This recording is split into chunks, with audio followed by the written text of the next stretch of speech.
Today we're reacting some TV Patrol videos over here about ang maaring sapitin ng mga sunog bag about smoking cigarettes. Smoker reacting to this kind of video, TV Patrol. Tayong mga sunog baga, mga smokers right dyan. Let's grab our ashtray. Let's dig in. I'm gonna put it right here. As you can see, yan. Perfect. Let's react. First of all, we're gonna smoke. Tama. We're gonna smoke. I'm gonna grab my Tumun right here. My Tumun. Alright, right there.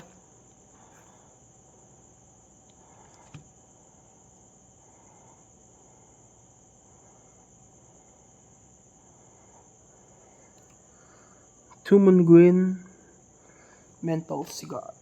Local Class A. Thailand local. Here, I have a Thailand cigarettes. Over here.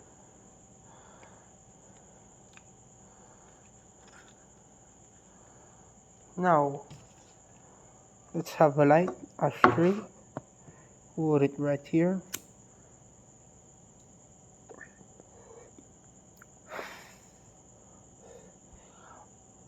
Actually, to be honest, that kind of feels smooth right there.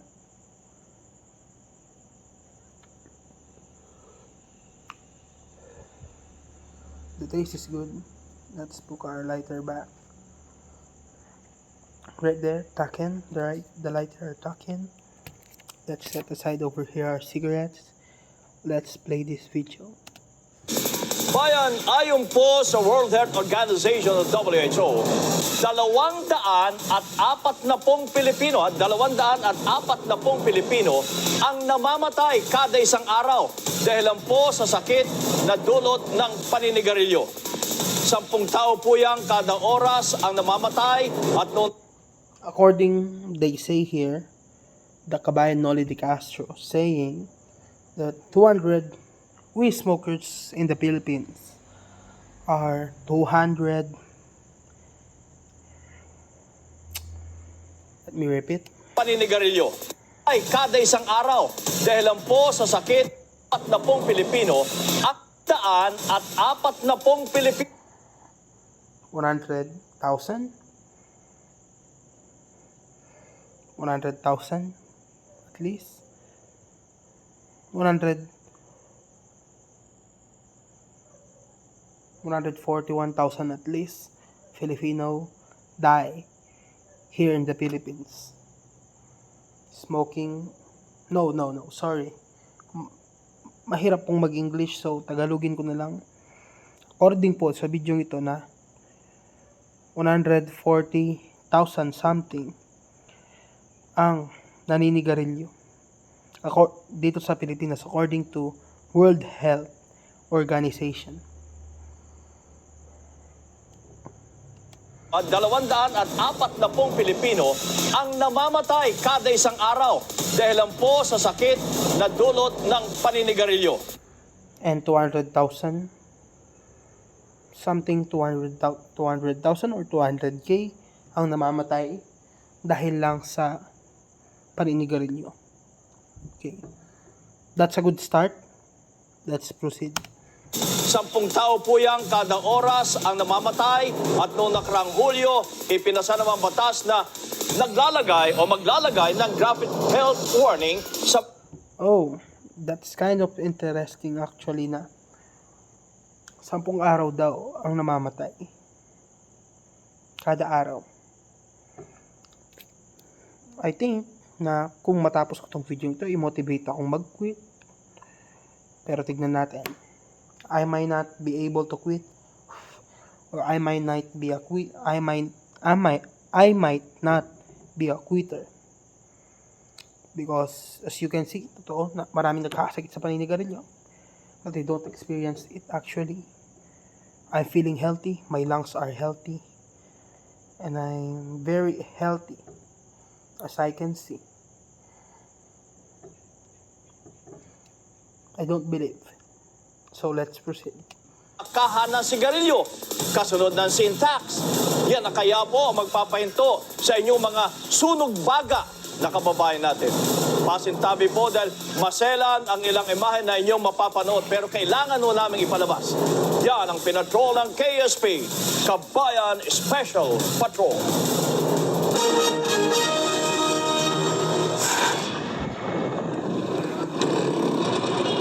Pagta-tricycle ang kinabubuhay ngayon ni dating OFW na si Ginoong Danilo Segismundo, 53 taong gulang. Hindi na nakabalik sa ibang bansa si Danny dahil nagkaroon na siya ng laryngeal cancer o kanser sa lalamunan. Epekto ito ng kanyang paninigarilyo simula nung siya ay 15 taong gulang pa lamang. Pala ako. Sana ba talaga pangalan kami tumamit sa dalawang pa sumuli sa araw. Pero naman to na 39 days nagka-tamon na kayon. So yan, tamon, kakalang tao lang, pamamalang, pamamaon, pagkain ako sa sabi, talaman, tayo na walang yung pangod, tamolong, ulit, Actually, I see that he's talking to a voice box right now. Something in his throat because he has a larynx cancer. Let's proceed. next time, tabukan ko, sabi namin, stage 4 cancer, kaya, compatible, opera ka.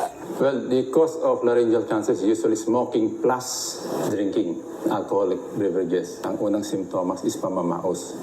Yung which usually Taong 1999 nang sumailalim si Danny sa isang laryngectomy para hindi na kumalat pa ang kanyang kanser.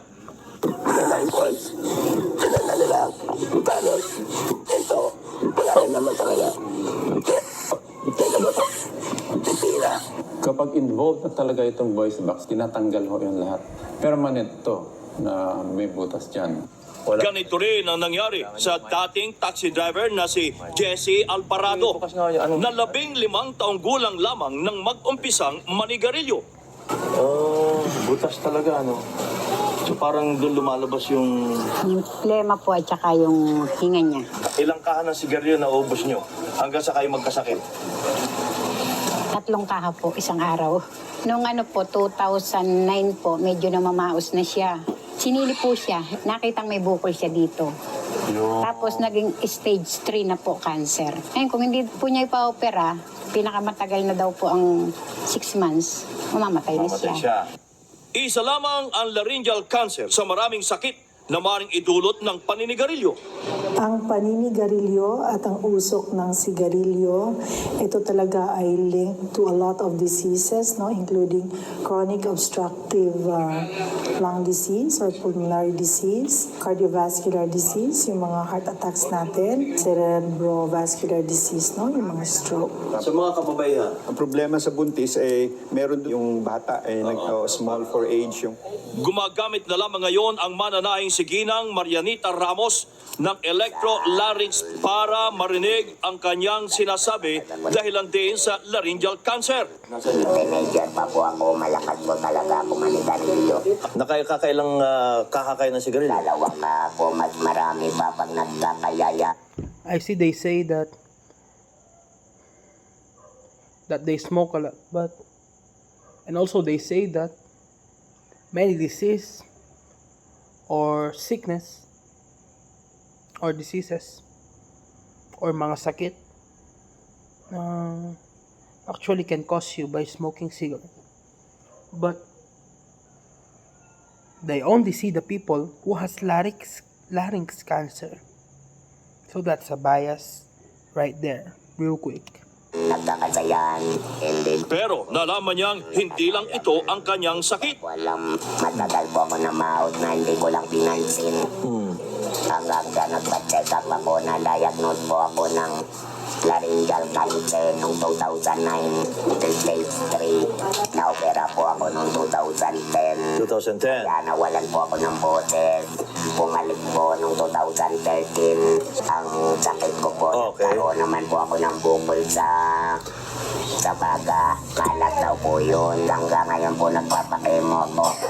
Ang usok mula sa isang stick lamang ng sigarilyo ay naglalamanan ng halos 5,000 mapanganib na kemikal tulad ng nicotine, arsenic, cadmium, formalin at cyanide. At dahil sa mga sakit na dulot ng paninigarilyo, mahigit sa 87,000 Pilipino ang namamatay kada taon. At noong ika-18 ng Hulyo, naging batas ang Republic Act No. 10643 o ang Graphic Health Warning Law. Layunin ng batas na ito na palitan ang mga textual health warnings sa mga pakete ng sigarilyo ng mga larawang magpapakita ng iba't ibang sakit na maaring makuha sa paninigarilyo. Inilabas ng Department of Health o DOH ang 12 graphic health warning templates na ilalagay sa kalahati at ibabang bahagi ng kaha ng sigarilyo. Dapat pag nakita yan, di ba? Pag Takot na nakita, kagad ng tao. oo, nakakatakot. Pag nakakatakot, di ba? Dapat magdesisyon yung tao kung maninigarilyo pa ba ako. Yun na yung last di ba? Last resort. Ng Actually, this is from a 2014 video. As you can see, real quick, let me show you. Around 2014, yan po ang itsura ng mga sigarilyo. Wala po silang graphic health warning sa baba.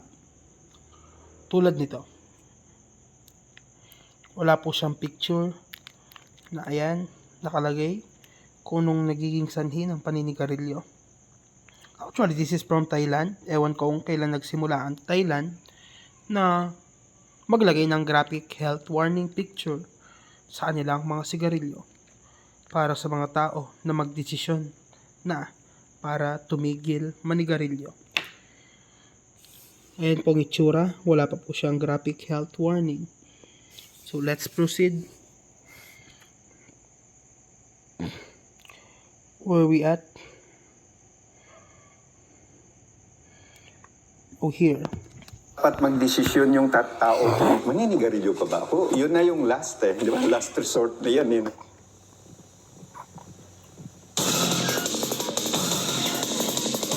Sunog baga. Sa pag-aaral po ng World Health Organization, mahigit 1,000 stick ng sigarilyo ang nakukonsumo ng isang Pilipino lamang. Naulog po ng isang araw lamang yan At may 2,000 Pilipino ngayon ang may laryngeal cancer. Mga butas na po ang lalamunan.